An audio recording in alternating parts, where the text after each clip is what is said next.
5 novedades, 3 para el mercado español, que son el i10, el Veloster y el i40 Station Wagon. Una novedad europea, el nuevo Elantra, y una novedad mundial, la única del salón, el i40 Sedan. Mazda presenta en el Salón del Automóvil de Barcelona el Concept Minagi. El Concept Minagi es un producto que materializa la combinación entre el diseño distintivo Kodo, alma de movimiento, y la nueva tecnología Sky, que permite... Audi presenta en el Salón del Automóvil de Barcelona su nuevo Q3, es una presentación a nivel europeo y tiene como particularidad que este coche se fabrica en la fábrica de Martorell. De Twizy que tengo aquí detrás de mí, y sobre todo pensar que podemos adquirir un Twizy en el mercado español por menos de 5.000 euros, amén de que también presentamos motores y presentamos también concept car que nos permiten adivinar cuál va a ser el futuro de la marca.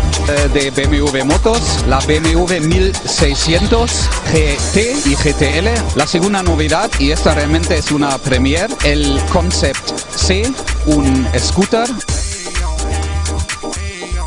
El FT86, el deportivo que está detrás de mí, y luego 2 nuevos modelos híbridos que vamos a comercializar en España a partir del año que viene. Tener 2 productos que son resultados de una unión de 2 grupos, del grupo Fiat y del grupo Chrysler. Tenemos el Y 5 puertas, el nuevo tema, el nuevo Voyager, novedades absolutas porque son productos que se van a vender tanto en Europa como en Estados Unidos.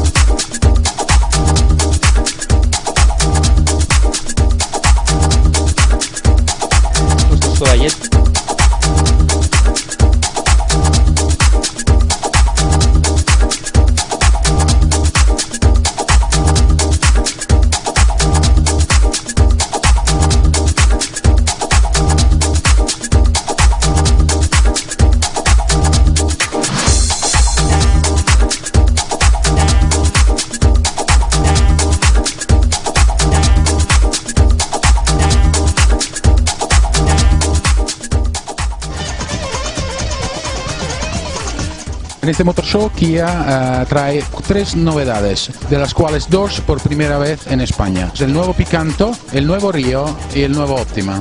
Y detrás mío el Nissan Leaf, vehículo 100% eléctrico, el primer vehículo de fabricación masiva y tamaño compacto que existe en el mundo.